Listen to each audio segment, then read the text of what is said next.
we have got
coming here, they have no desire to protest. And I go back to social media. One of the invitations looked like a party invitation, something you would get from your brother to come and see your niece's graduation or her birthday. Come, wear your black outfits, wear black masks, bring your backpacks filled with Molotov cocktails, rocks, and whatever else they may have in those backpacks. So that was the invitation that went out. And I think there's something going on tonight. I'm not exactly sure what it was. But I go back to, I think some people are thinking that I should deputize. We should have these people out there with guns under my authority. What a scary, scary thought that would be in my world. And part of the problem with this group is they create confrontation. The people walk around with guns. If I walk around in uniform with a gun, all of you probably wouldn't be too intimidated by it because you're used to officers having guns. But if I put out my wife with an AR-15 or my brother with a shotgun or whatever it would be walking through the streets, you guys would wonder what the heck is going on. That doesn't help us. We are set up. We're going to do the curfew until Sunday right now. It can change. This is all fluid. We're going to do the 7 p.m. curfew until Sunday. And it might continue afterwards. It might get finished before. It is is this point, it's the interstate and east, a 7 p.m. curfew. For those that this puts a hardship on, I'm sorry. I really, really am. But it's something we have to do.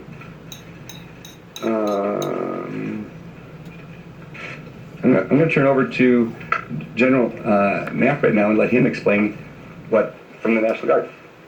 Thank you. Thank you. And let's keep this short. All right, that was the police officers, law enforcement up in Kenosha, Wisconsin. The big news so far, and they're taking their time taking questions, is that they're going to move the curfew from 8 p.m. to 7 p.m. starting tonight and at least through Sunday. He said it could continue longer than that. I want to bring in TJ Ducklow. He's National Press Secretary for Joe Biden for President. We appreciate you coming on, and thank you for sitting with us, listening to that.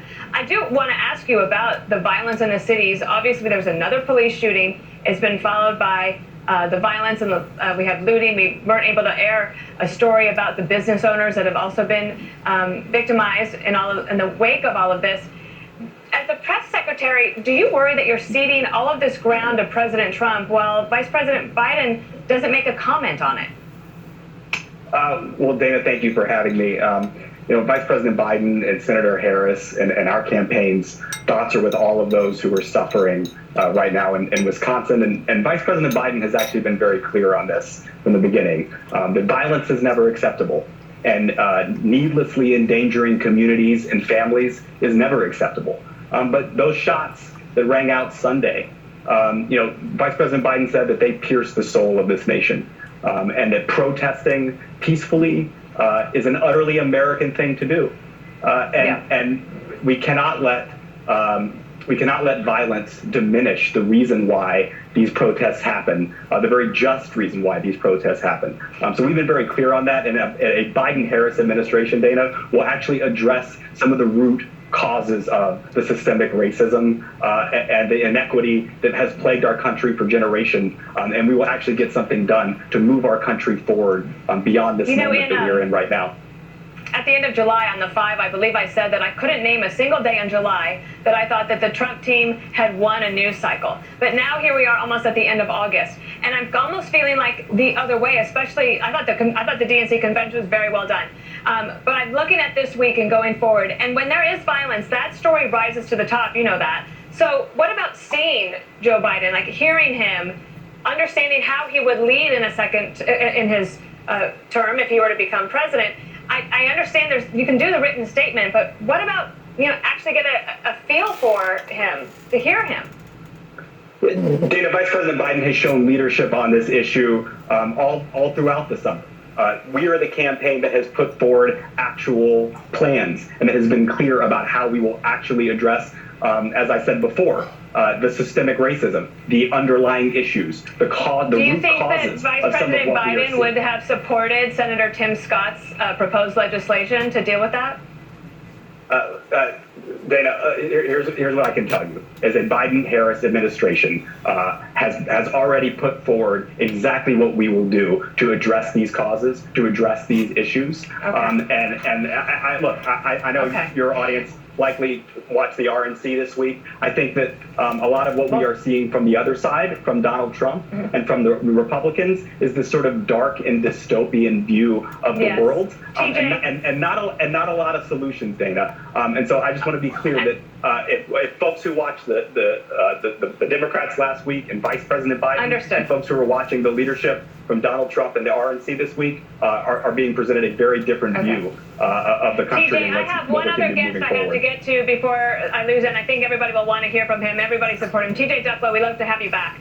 I do want to bring in John Ponder. This is the man President Trump pardoned last night and the founder and CEO of Hope for Prisoners. In the time I have remaining, can you tell us what it was like? Your emotions, we could see it in your face, but let's hear it from you. What was it like when you found out you were getting a full pardon? Dana, I can't even find the words to describe how grateful I was in that moment when the president had given me a pardon. I had no idea that it was going to happen, so it was just an incredible surprise. I want to ask you this. You had your first felony at 16. There was a law change in Nevada that allowed you to vote in a local election last year. But tell us about this moment for you. Will this be your first opportunity to vote in a presidential election? And I believe in the secret ballot. I'm not going to ask you who you're going to vote for. But what does it mean to you to have this chance? You know, it means everything in the world to me. You know, it's like I was waiting for this moment. This election, presidential election, is going to be the very first ever for me. And I am just so grateful to be able to participate in that. One of the greatest privileges that we have as Americans is to participate in that electoral process. So it's something I'm looking very forward to, something I waited a long time for. I bet. If there are people... Something that I was too. Back a few years ago, whenever I voted for Al Gore, but then I realized how that the people in Tennessee was hoodwinked and wouldn't even support their own president or their oncoming potential president. And of course we see where the election was throwed in regards to the hanging chads down in Florida. And then I thought, well, let's get Bill Clinton in there. And I got Bill Clinton in there, or helped to get Bill Clinton in there, pertaining to the process. And then you wind up seeing such of a sham pertaining to Monica Lewinsky and what went on with the Waco incident that happened out in Carma, Waco, Texas. You see what kind of a sham that was run on not only immoral activity, but also treating a group of people in such of a way that I truly believe to this day led into the destruction of 170 something lives in Oklahoma City, Oklahoma. Whenever you see this again and again and again, you start wondering, okay, is it really worth my time to become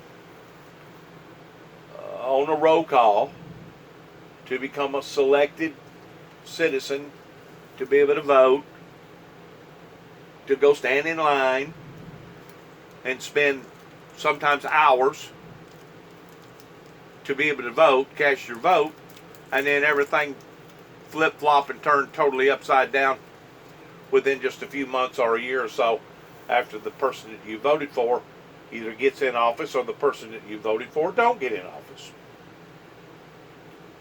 I find it to be a sham. I find the electrical system to vote in and out presidencies in America to be a sham. And I think a lot of people see it that way.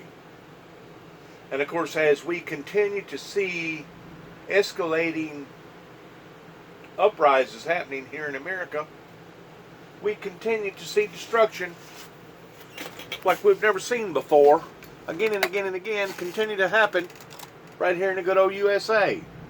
Right now, this particular hurricane is up to a Category 4, which I'm thinking a Category 4 is somewhere around 130 mile an hour winds. It still likes, give or take, about 8 hours before it goes from this point to that point. From this point to that point, it could easily gain another 15, 20, 25, 30 miles an hour.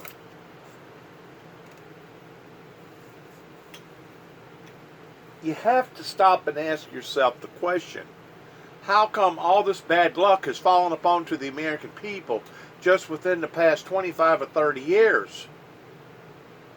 And if it ain't coming in one form, it's coming in another. If it's not coming in protesting and looting and robbing, it's coming in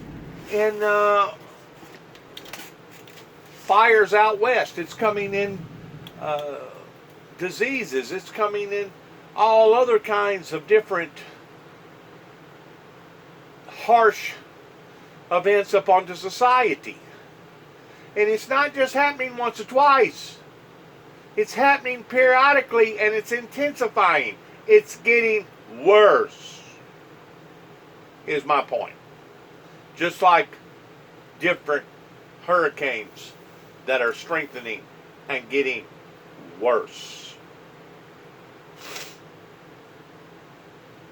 Society is going to have to wake up in realizing that these are all the signs that the Bible teaches and tells us about of the sin and the upcoming doom pertaining to the end of the world. These are all projections that have been pre-selected thousands of years ago by the Heavenly Father, by the Creator of this universe. It's obvious that we're dealing with some very, very hard-headed people that I guess has to see the worst before they'll even begin to think about seeing the best. Well, if the worst is what they want to see, then the worst is what they're going to see, because I still don't see no major movement towards a revival working through the existence of the windmill ministries.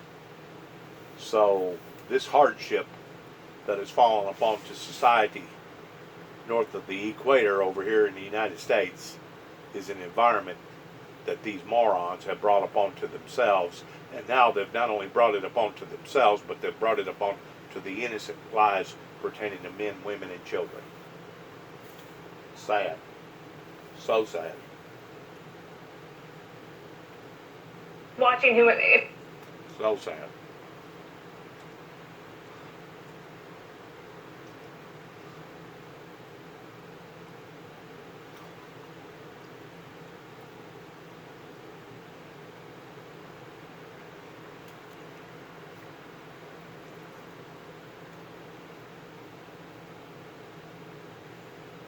To the 17-year-old in connection with shootings last night.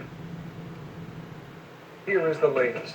Last hour, police across the border in Illinois say they arrested a 17-year-old in connection with shootings last night in Kenosha that left 2 people dead. A 17-year-old is thinking to himself, I'm still below 18, and if I get out here and do something erratically stupid, I know I won't get the electric chair, I know I won't get the gas chamber, and maybe they'll be easy on me because I'm still undeveloped. Well, whenever you stand under the umbrella of using stuff like this to justify violence and to justify crime, there shouldn't be no excuse. A Fox News crew caught some of that chaos on camera.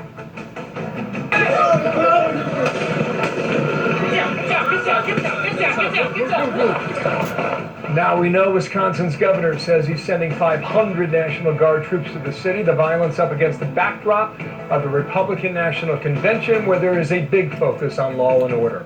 We're watching all of it. Reporting from John Roberts and Martha McCallum. First, the chief correspondent Jonathan Hunt on the street in Kenosha. Jonathan. Bill, let's give you some very important context as to what happened last night. We're standing right now in front of the county courthouse where the protests have begun each night since Sunday. When we were here yesterday, several people told us that they, their friends, or their spouses were going to be on the streets last night, armed and ready to defend property from the protesters, who you'll remember on previous nights had burned some businesses. Well, the sheriff just confirmed that what happened last night appears to have involved one of those armed vigilantes. We watched the entire thing on a live stream from citizen journalists who were on the scene. Here's what we saw happen. First of all, some gunshots in the distance, and then within moments of that happening, a man carrying a long rifle running down the street. He was being chased by members of the crowd. He then appeared to trip and fall. Some of the crowd jumped on top of him. The man then appeared to fire his rifle several times, hitting at least 2 people. He then got up and began walking away as the sound of gunshots echoed still around him. As I say, the sheriff says that he did appear, this man, to be one of those armed vigilantes who we'd seen in video earlier, standing around in gas station courtyards and also on top of some buildings, all of them armed with long rifles. Now, as you mentioned at the top, a 17-year-old has now been charged with murder, is expected to be brought back here to Wisconsin from Illinois, where he was arrested. That guy gets arrested, but the police officer that pumped 4 pieces of lead into an individual's spine for no reason other than him walking away from him still has yet to be arrested. Oh, they've got off on administrative leave, which means they'll still get their check while they're investigating this, but the very people that engaged in bringing this upon to this city is still at large. That's why they're seeing this type of action on the streets. The authorities just don't get it. The high almighties, the police commissioners, the unions, they just don't get it.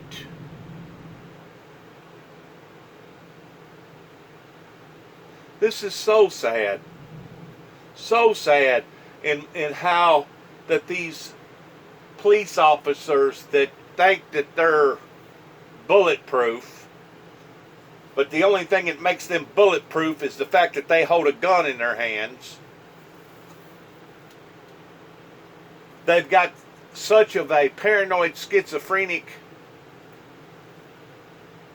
mental illness about them to the point that they don't even sleep without a gun right beside their side. They don't even take a shower without a gun close at hand. These type of people do not need to be in the field working with the police administrations. If you're that frightened, or you got that much hatred in your heart against various civilians, you need to be working in behind a desk. You need to be answering a telephone. You need to be doing something other than working in the field. Because by people working in the field that is a paranoid schizophrenic is the very thing that is causing what's going on right now towards this little town being turned upside down. And this isn't just the first time. We're seeing this again and again and again. Does people just don't get it? Do they just don't understand what's happening here? You can't go around shooting unarmed people just because you like to shoot unarmed people, especially shooting them in the back, especially if they are no harm or no danger to you.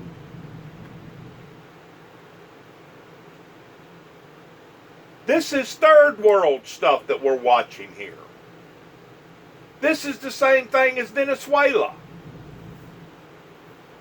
or Brazil or some of the other Mexico South type banana republic actions is what we're seeing here.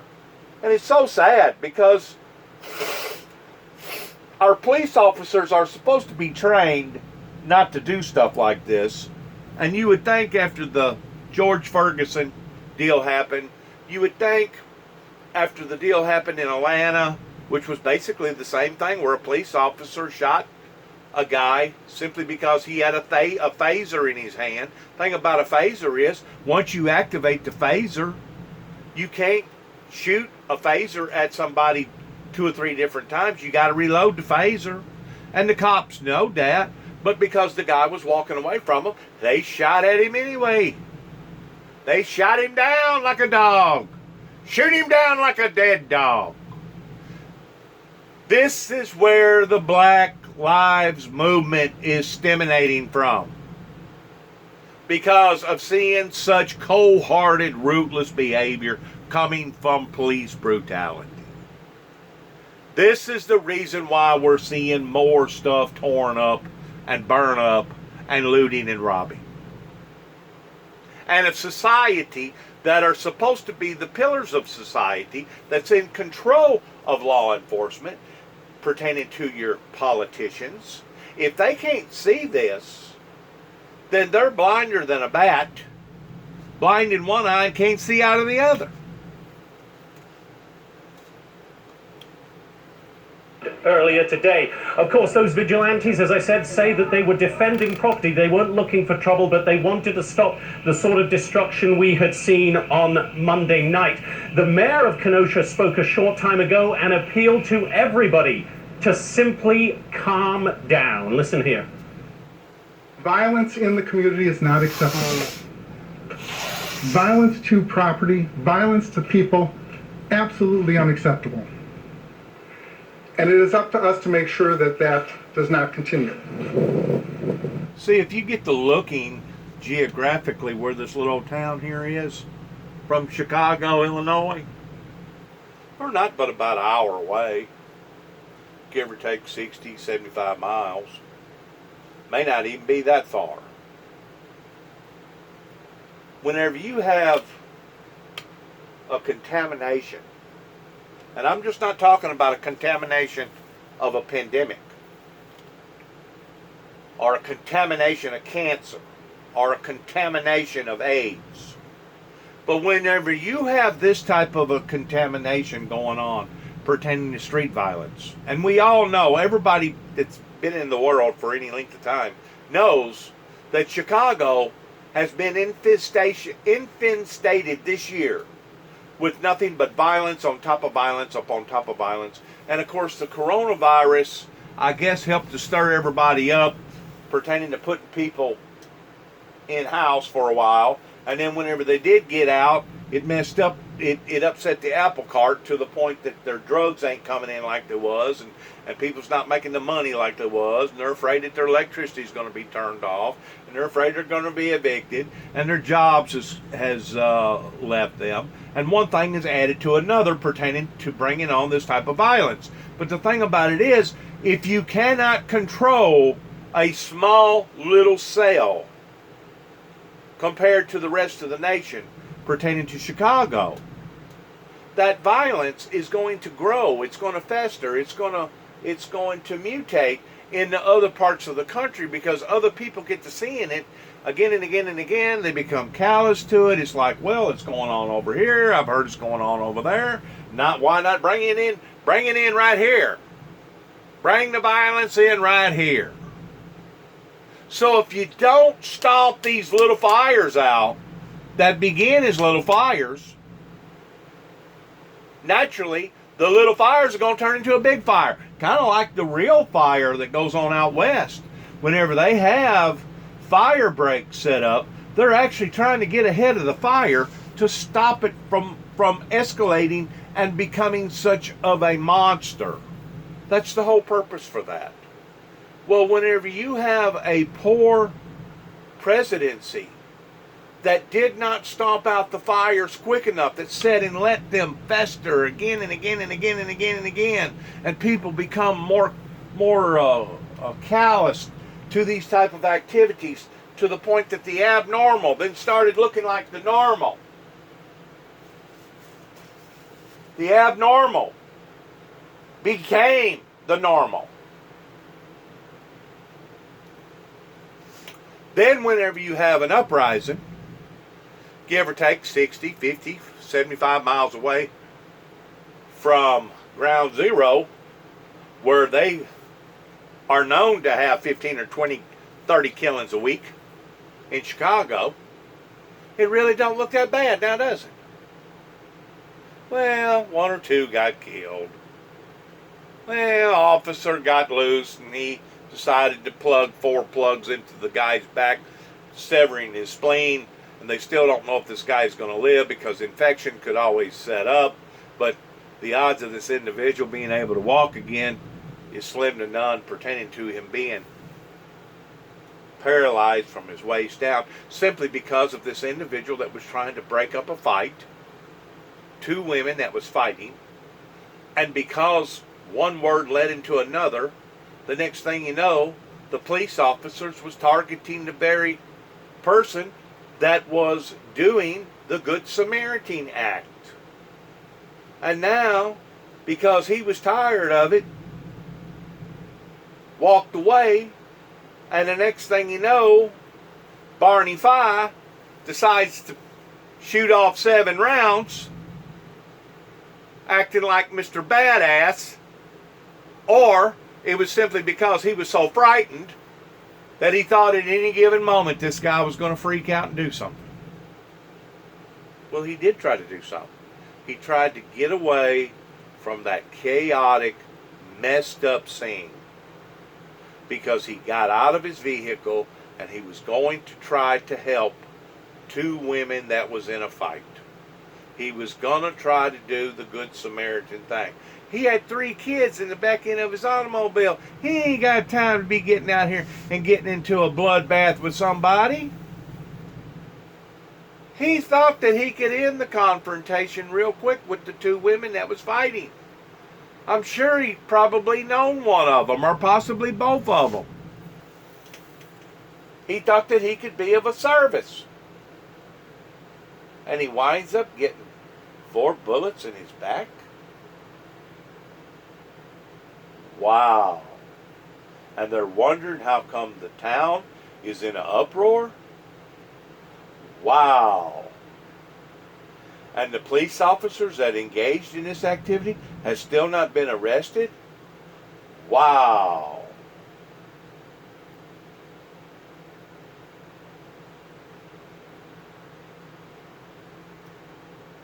This is insanity. At least the mayor knowed in Atlanta that if she did not do something in throwing handcuffs on those 2 police officers that engaged in a similar act, that her city was fixing to go up in flames.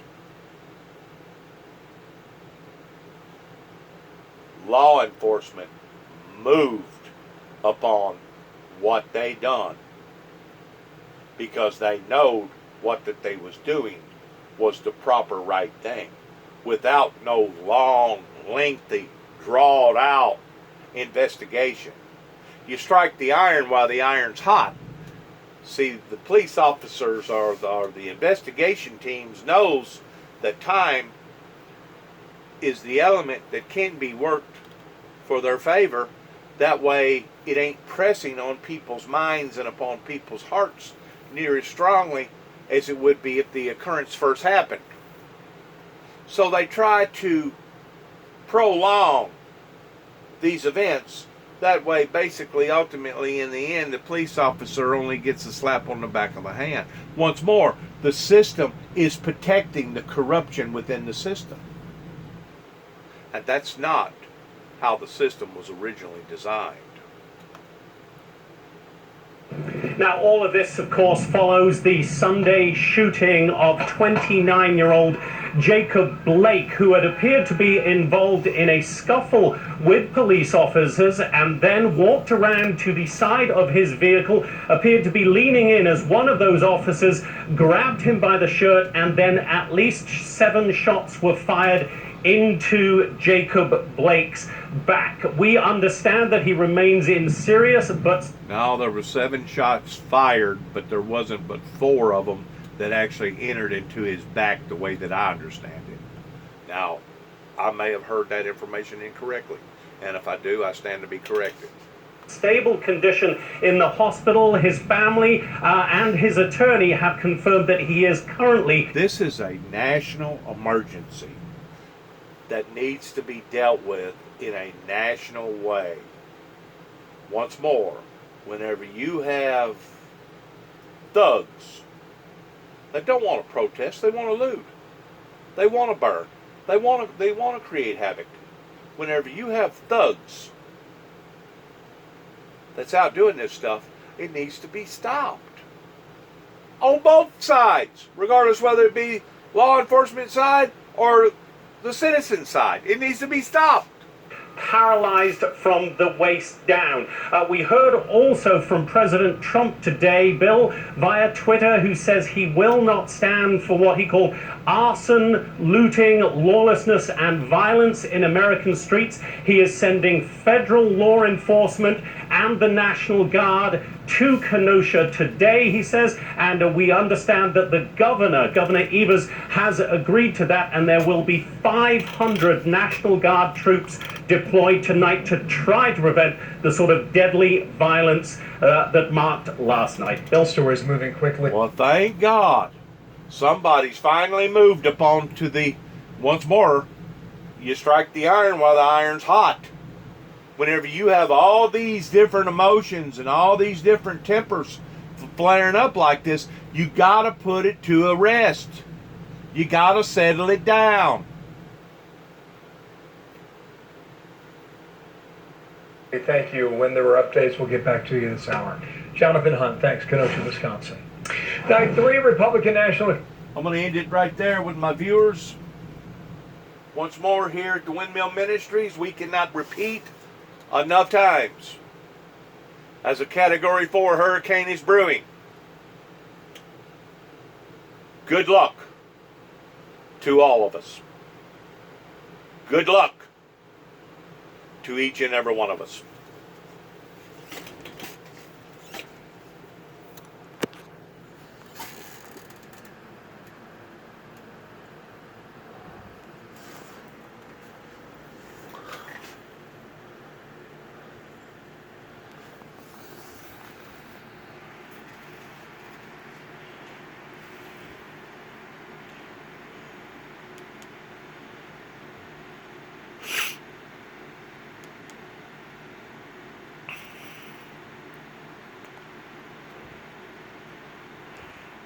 Wind speed 140 mile an hour, Category 4.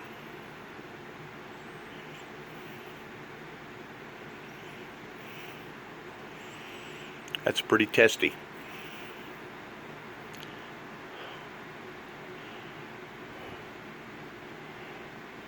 It's moving at 16 miles an hour. So it's gaining a little bit of momentum.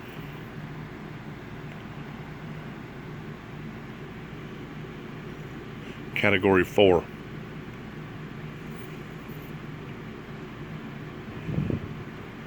So sad. So sad.